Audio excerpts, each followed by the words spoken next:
here I am to talk to you just very quickly about a few things that are coming up and to try to catch up with my live presence. I was trying to do one live event every week, and last week I didn't manage it. I mean, the week before that, I think it was doing an interview or one of the books and booze things as they're now called. And the week before that, I did a live event with Suffolk Libraries, but I was trying to do either an event like that or one just a quick live chat myself once a week.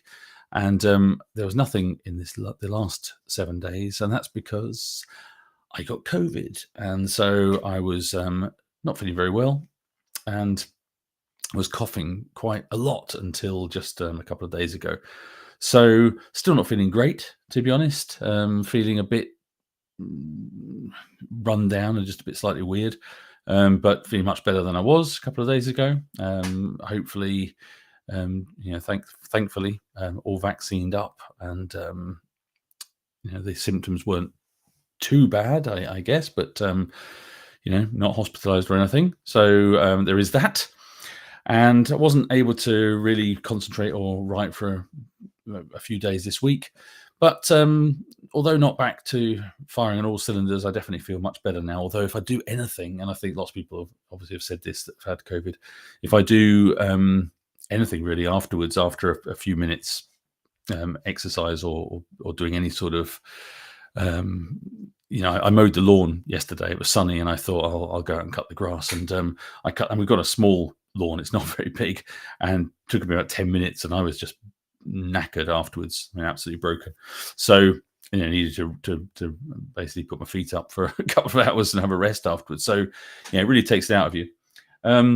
Anyway, I thought I'd just come online though and do a little live catch up now that I'm feeling a bit better. And if any of you out there are suffering with COVID, especially in the UK, it's absolutely rife at the moment. Then I hope you feel better soon, and take a lot of dose up on paracetamol or whatever, and rest and stay safe. If you haven't caught it, I hope you don't. And here's to everything getting back to some semblance of normality in the future. I hope you like my new on-air thing up here. That was a present from my daughter and her boyfriend. It was my birthday last week, which is actually where I caught COVID going out on my birthday, because 2 birthdays in a row have been during lockdown. So 2020, my birthday obviously is in March, and 2020, just at the beginning of the first lockdown, boom, no birthday. Following year, my 50th, again, lockdown in the UK, no birthday. Brilliant. So 3rd year in a row, thought, great, I will I'll go out with my mates and celebrate, because we're allowed to now, and it's my birthday, and why wouldn't I? And there was all lots of people saying that loads of people got COVID, and the numbers are terrible. A couple of the guys that were going to come actually couldn't come because they had COVID. But plowed ahead, said, no, I'm going to enjoy myself, going to go out. So we went a couple of pubs with my mates and old work colleagues of mine. On the Friday night, and on the Saturday night went out with some other friends and my wife, and we went out for a meal and some drinks. And lo and behold, on Monday, I started feeling a little bit not great, bit of a sore throat, not ill so much on Monday, just a bit strange, just not feeling just right, but didn't really think much of it because I get hay fever, and I was out walking the dog and sort of felt a bit back of my throat feeling a bit funny and stuff. I thought it's probably just hay fever, early spring. Anyway, the next day, I felt a bit worse, started to cough a bit, feeling a little bit worse. And then my friend Mark, who I think is actually watching the stream, texted the group of friends that had gone out on the Friday and said, I've tested positive for COVID, folks. And I thought, okay, I think I probably got it too. Anyway, tested. And of course, I did have it. And my wife's caught it as well. Luckily, our daughter who's living with us, our youngest daughter, seems to have managed to avoid it. So we've been keeping our distance and wearing masks and all that jazz. And we're coming out the other side of it now and feeling a lot better. And hopefully she's managed to avoid it. I know Mark is feeling better now. And I think it was only me and Mark who caught it out of all our friends. So we went in on the train together and somehow managed to pick it up along the way. But anyway, this is not the COVID show. I just thought I'd tell you my experience, just in case anyone's interested. Although I know, millions and millions of people have had COVID. So if anyone's watching and you've got any questions about other things, I mean, you can ask me questions about COVID if you want, then please do so. And I will endeavour to answer or ignore you if I don't want to answer your question. But feel free, ask me whatever you want. Happy Mother's Day in the UK. It's Mothering Sunday. It's Mother's Day. So any mothers out there watching this, happy Mother's Day, and anyone else, happy Mother's Day. And hope you've had a lovely day in the UK and wherever else you are. I'm hoping you're having a nice time. And the weather's amazing here in the UK. It's like the end of a very sunny, nice period. And I think we're going to have some cold weather coming, but we've had a good few days of sun. So although I've been locked up indoors and not being able to go out for long walks or anything, which has been, well, I've not felt like going out for walks, to be honest, either. But at least I've been able to sit in the garden for a few minutes, each day and throw the ball around for the dog, even though the garden's not huge. Blue's enjoyed, being able to run around the garden a bit and being outdoors because he hates the rain. So it would have been pretty grim if we'd been all stuck indoors without being able to even get in the garden. So anyway, thanks. Got a couple of messages there. Thanks for Casey Heads. Yes, I'm thinking your name is Ken, isn't it? I don't know. Yes, I think it is. Glad you're on the mend. Thank you very much. I'm glad to be on the mend too. And right. So I've got some things here. Let's see what I was going to say. What I was going to talk about, just quickly. Things to talk about. Today, earlier today, I did a video on my YouTube channel about the power of the dog and whether it's really a Western, and sort of just talking a little bit about what Westerns are and what I think of Westerns, what Westerns are. My wife, who's a librarian, told me off terribly afterwards and said, "How dare you use Wikipedia as a source?" She's an academic librarian, so apparently that's dreadful. So I apologize to all academic librarians and, of course, to my wife that I would use Wikipedia as a source, but don't tell her. But I think lots of people use Wikipedia. Anyway, there's many, many other sources out there and that would back up what I was saying about what Westerns are and what defines a Western. And it's all just my opinion anyway, and I was just having a bit of a chat about the film The Power of the Dog. And if you've seen it and you're interested in my thoughts on it, then check it out on my YouTube channel and see what you think, and leave a comment if you agree or disagree or have any other thoughts about what I said.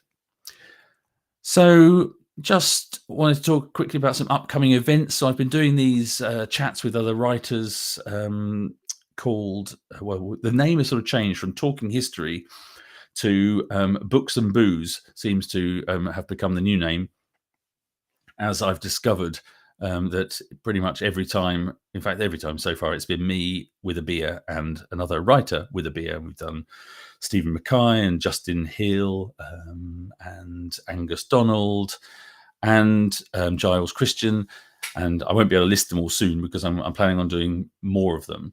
So I've got a couple more lined up already, and I haven't got to the stage yet of thinking what I'm going to call it if a writer says they don't actually drink, because then, of course, I won't be able to call it Books and Booze, although I suppose I'll still be drinking. But I don't want to offend anyone if they don't drink. But anyway. So upcoming events, though, the couple that I've got planned. I've got Theodore Brunn. I don't know if you pronounce his name Brunn or Brunn. Thursday, 5th of May at 7:30 in the evening.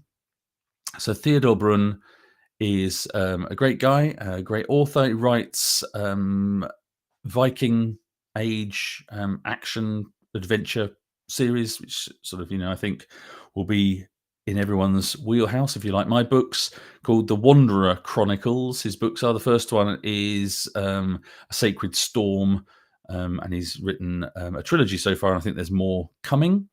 So we'll be talking to him on Thursday, 5th of May. So hopefully, we'll get a lot of people along. I'll actually stick the events up closer to the dates, to make sure that you can see them in advance and sort of be reminded. And the next one after that, I've got an event on the 19th of May with Dan Davis, who is another author, and he does, he's done all sorts of things. He writes science fiction and fantasy, and he's got a very popular series of historical fantasy, I guess. So yeah, he's got a series of books called the Immortal Night Chronicles. And the Immortal Night Chronicles, I think you could describe them as, well, I read a little bit of the first one. I have to admit, I haven't read the whole series by any stretch of the imagination. But from what I understand and what I've read, they're basically, you could cross them. You could say it's vampires and Highlander crossed with Bernard Cornwell or something like that. So I think it's a vampire who, of course, is immortal, who goes through different periods of history, having adventures. And so I think they're very well researched historical adventures, but with this fantasy element of the vampire character or characters. And he's written some other things as well, as I say, some sci-fi and other fantasy novels. So hopefully you'll be interested in coming along and listening to us chat. He's also got a very interesting YouTube channel. He does lots of stuff about history there. And I think he started more recently another YouTube channel about writing. So I'm sure we'll have lots to talk about. So what else have I got here? Oh, yeah, I was going to say, just talk about what am I reading at the moment. So at the moment, I'm reading this book, which is The Bloodless Boy by Robert J. Lloyd. Oh, look, I could put that up there. Here's what I prepared earlier. Yeah, so The Bloodless Boy by Robert J. Lloyd. I'm only about 25% of the way through. I'm a very slow reader, but I picked this up cheap. It was recommended that it was Robert actually, and I follow each other on Twitter, and he posted about the hardback of the book was reduced on Amazon, and it seemed like a good idea to go and pick it up. I have it's very nice. It's got this interesting, I can't remember what they call them, but these sort of uneven pages, which makes it feel very sort of very old worldy. I actually have a confession, is that when I was looking at it, I don't know why I thought it was set in the 19th century, and I was at the time, a few weeks ago, very interested in the 19th century, and I was thinking, I'm maybe I should get that, and it could help me with my research into the 19th century London, which I was kind of thinking maybe would be an idea for a novel. Anyway, I got it and I started reading it, and it's not 19th century. It's actually set in 1678. So I don't know why I thought it was 19th century, but it's actually in the late 17th century.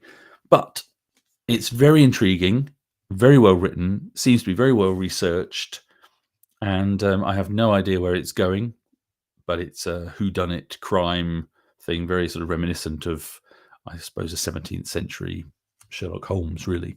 So yeah, so far recommended. I can't tell you how it ends. I don't know what I'm going to think of it by the end, but so far I'm enjoying it.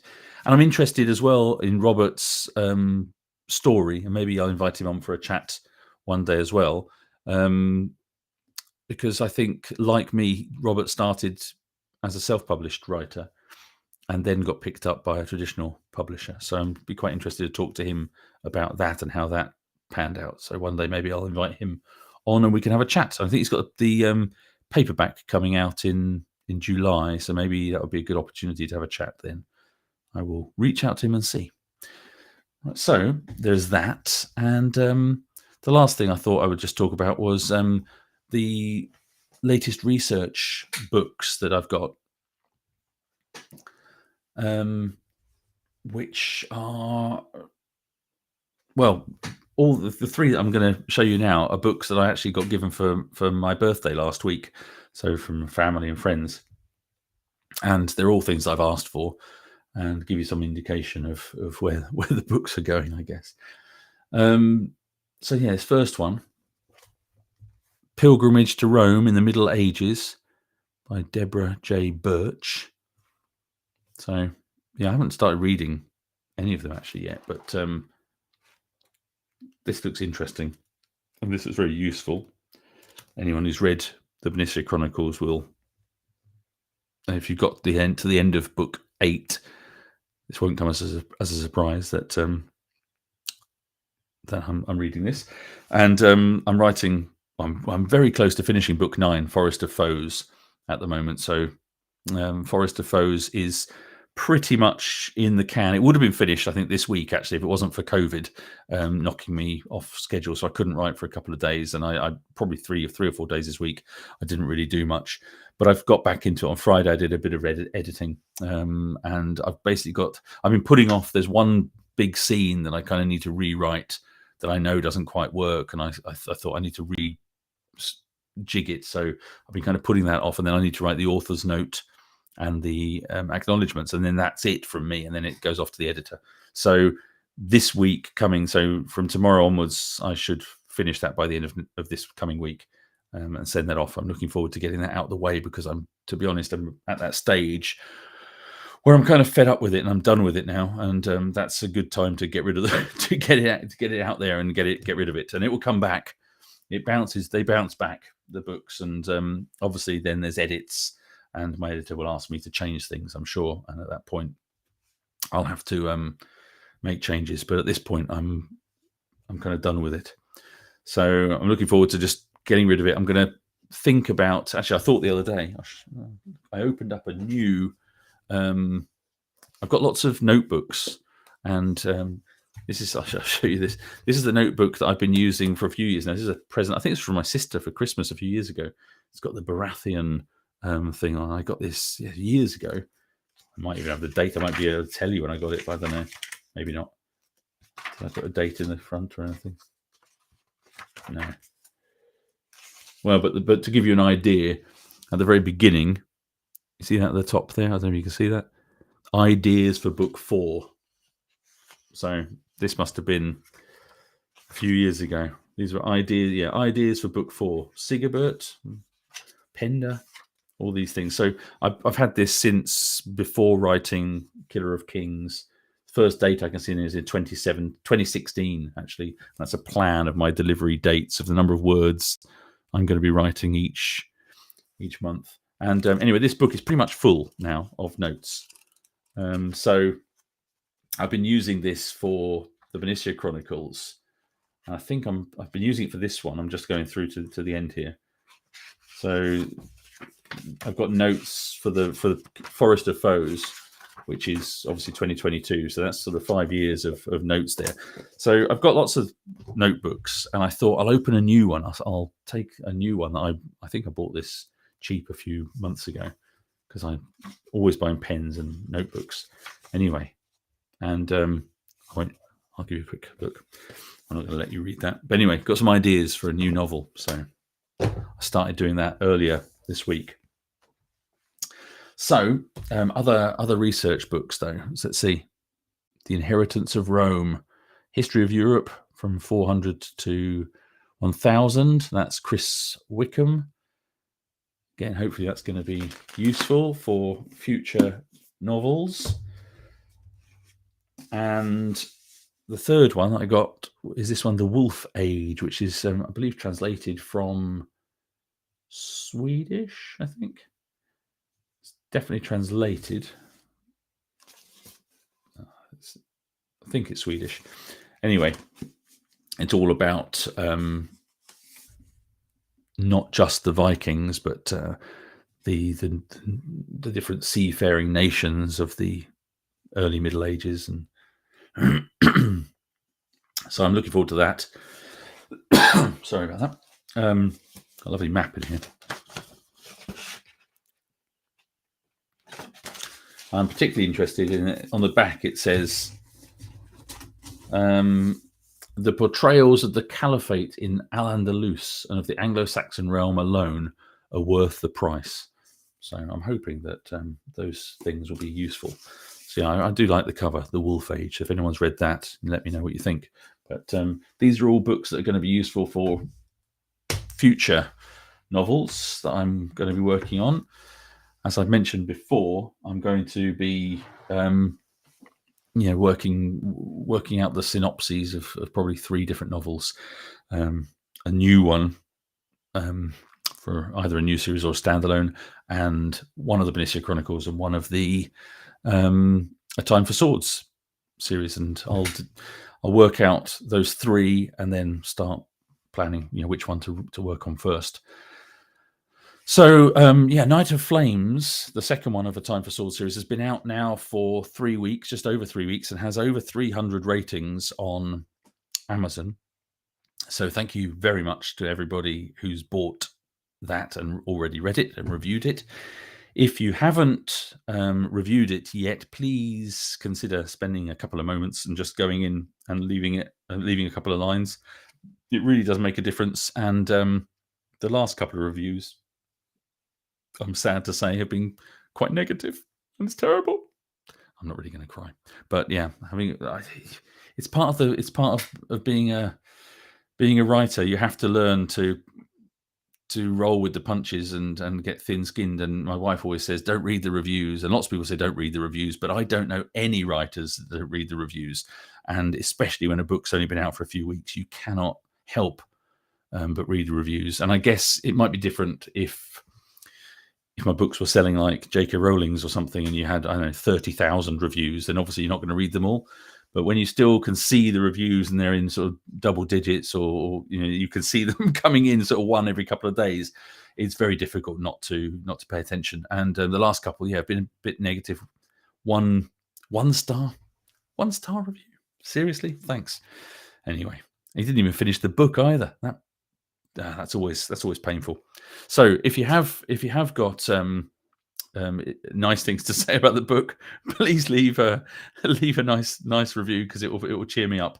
And I've had COVID, so I definitely I deserve to be cheered up. So just going to highlight some of these comments that people are pinging in here. Just received my first Benicia Chronicles book. Wow, that sounds good. So Julianos, I hope you enjoy that. I'm assuming that's the Serpent Sword, as that's the first one. So enjoy. And I hope you enjoy it enough to buy the rest.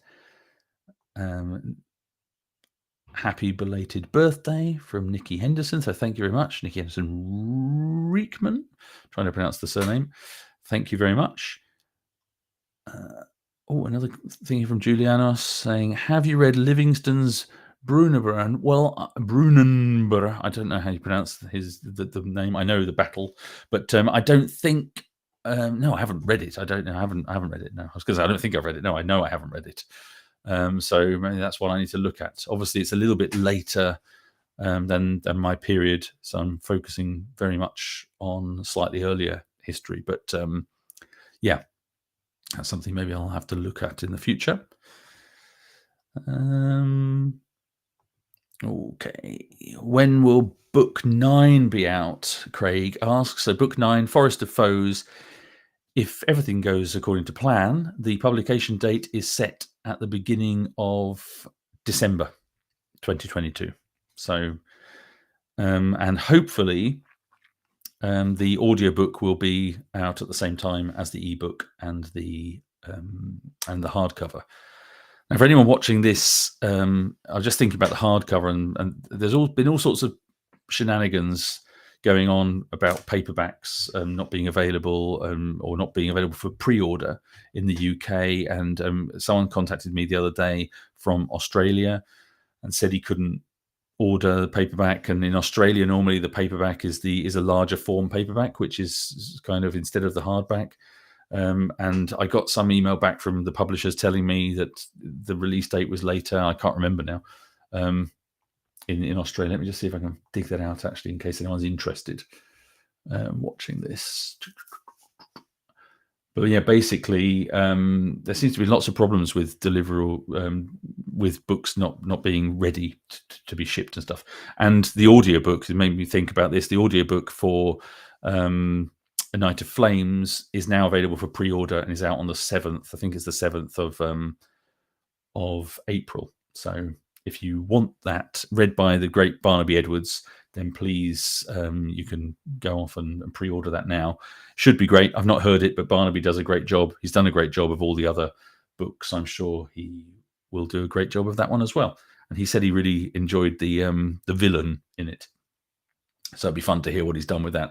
So I'm just having a look at this email I got from the publishers, from my editor, about the Australia problem. Release of physical formats, typically 3 to 4 months later in Australia and New Zealand. Saying it says Apollo. Well, I don't know. It seems to be saying that's the norm, but I don't think it has always been the norm in the past. So I don't know. So the physical release date in Australia and New Zealand isn't until the 5th of July, apparently. But there's some issue with the hardback and the paperback listing having the wrong dates or something. So it's all really confusing. But there's been lots of problems with Amazon over the last few weeks, and we've been I know the editors and the people from the publishers have been chasing them about getting things changed because they were putting on the wrong books or the wrong dates and all sorts of things. So if you do get stuck, the first thing I would say, look at a different bookshop. So the books, when I say they're available, they should be available in the UK in any good bookstore, and you should be able to order them even if they're not on the shelf. If you can't find them on Amazon, if you're looking on Amazon, then by all means, I would encourage you to go to an independent bookshop. You can go on bookshop.org, or you can go on Hive. They collate sort of independent bookshops, or you could just go to your local bookshop or find a bookshop online, a different bookshop online, and order. And they'll be able to order them for you.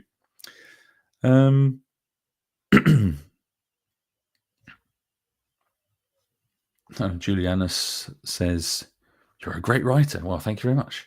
Call me lad as well. So, right, here's a question. Any more thoughts about Brandon Sanderson? So this is from Mark, my mate, my COVID mate, who either gave me COVID or caught it at the same time as me, or I gave it to him. But yeah, we both had COVID this week. So do you think that other authors should take the Kickstarter route? So it's an interesting one. I think I can understand, obviously, Brandon Sanderson, for anyone who doesn't know, his situation is very unusual. He's got his own publishing company already, doing sort of limited print things and sort of limited editions. He's a big name in fantasy. He's already sold, I don't know how many books, but I'm assuming millions of books. So he's a huge fan base. And then he's done this Kickstarter recently, and it's raised literally tens of millions of pounds for, I think, 4 novels, and I think it's like over $30 million or something crazy. I mean, really, really crazy. So obviously, any other author, well, most authors, not any other author, because I'm sure that J.K. Rowling could go out and do the same, and she would, even despite recent attempts to make her disappear. She's still huge, and writers like that with such a massive fan base, they will be able to get massive amounts of money through Kickstarter. Sorry, but most writers, like for example, if I did a Kickstarter and it was to raise, I'd have to plan to raise just a few £1,000s, I guess, to cover costs for printing, doing a print run or something. I wouldn't be able to command those sorts of amounts, not by a very, very, very long way. So whether it's worth it or not, I don't know. If you're probably not really, because if you're self-publishing, everybody's got the ability to self-publish now. So it's a really unusual situation. I don't really understand why he needed to do it either. But the fact that he's raised millions obviously means that it was the right decision for him to do it. But I'm surprised really. I don't really get why he needed to do it, because he's obviously got the money, enough money to put the book to put some books together and get them out there. He could, I guess, he didn't want to risk his own, his own money and put put any risk in. So this way, he's just all he's done is taken away all risk, economic risk to himself, and obviously made a huge profit as well, I assume. So, but in my situation, if I was going to self-publish a book in the future, I can do that with no risk to myself, because you upload the electronic format of the paperback, and now the hardback you can do as well, and the ebooks to Kindle KDP, which is Kindle something or other. I can't remember what it stands for, but basically the Amazon portal for this, you upload the formatted files. So that's just work. I mean, maybe you could pay someone to do it, but I could do that myself and upload them, and the covers, which either you can design yourself or pay someone to do it, but you're talking a few £100, not millions of pounds. And then those are then created print on demand. So somebody orders a hardcover book or a paperback, they pay their $10 or $20 or whatever it is, and those things are created, printed, bound, sent to the reader. So there's no risk, there's no economic risk to me if I self-publish a book. The only, of course, if I did a Kickstarter and 500,000 people said, yeah, we'll give you £10 each for this novel that you're coming out, then obviously not only have I got rid of that risk, but I've also made loads more money up front. So that'd be fantastic for me. But I just don't think it would happen. So should he have done it? I mean, well, obviously he should have done it. Do I think other authors should do it? I don't know. I know other writers that have done it, and I think they've done it to kind of pay themselves in advance before writing something. So I think that's different, because I think he's already written them, which is, again, I don't understand. If now I said, I'm going to write a Western, but my publishers don't want to publish a Western, and I don't want to spend a year of my life writing, I'm kind of thinking out loud now, but if I said, like, I don't want to spend a year writing a Western to then realize at the end I self-publish it and I only sell 100 copies and I have wasted a year of my life. So I suppose at that point it could become a viable decision to do. And the more I'm thinking about that, I'm thinking actually that could work. And I know Ben Kane's done similar stuff to that with short stories and things, where he'll say, I want to raise a certain amount, a small amount. It's not huge, but a couple of £1,000, a few £1,000, which is basically a salary for the number of months that it's going to take to write that short story or a novel. So if you think that you're worth £30,000 a year, and you say it's going to take me a year to write, then say, I don't know, put a Kickstarter out for £30,000, and then if you make that, then say, okay, and now I'll write the book. And the people that have done it, the Kickstarter people, have basically paid your salary for the year. They're buying it on spec. So I guess for that, in that regard, then I guess yes, and it would give a writer, it's like Patreon basically. Then you're effectively becoming patrons of an author. So that's a very long answer to a good question though. But I do think it comes to a point when you've raised 30 million that you have to wonder why. I mean, I don't really know. I've not really thought about it in that much depth, because I'm sure, I mean, fantastic for him, and great for the people that have pledged to it. My mind boggles, to be honest. I can't imagine bringing out a book and getting that much money, afterwards or beforehand. I mean, it's just crazy. That's just, who knows what it feels like to get that much money. Oh,